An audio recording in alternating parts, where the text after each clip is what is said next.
Police in Albany say a man shot his own roommate in the face, and we were there with cameras rolling when he was taken into custody.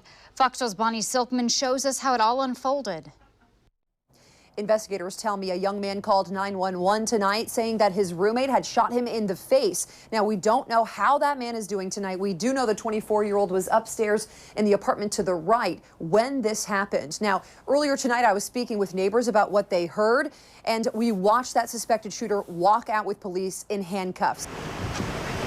He had just a blank face, no emotion whatsoever. With his head held low, being escorted by police, this is the 21-year-old who officers say shot his roommate in the face. Sir, do you have anything to say? Did you shoot your roommate? My heart dropped because, like, I know so many people that live in this complex, but he was wiping his head and he was bleeding a little bit from the head. Jacob Bender, who lives here, says he saw the 24-year-old who'd been shot being loaded into an ambulance while police fanned out at the Heritage apartment complex. I was like freaking out trying to call my wife. She wasn't answering. A flood of emotions.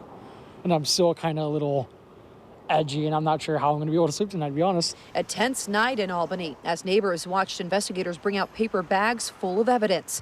That suspected shooter, looking back from the police car, is now being identified as Garrett Burns. Because there's been a lot of traumatic events that happen here in Albany.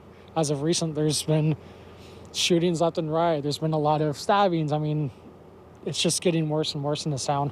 I'm glad that he's caught, but it's going to be a little difficult to sleep at night now, knowing that it happened right here in, my complex.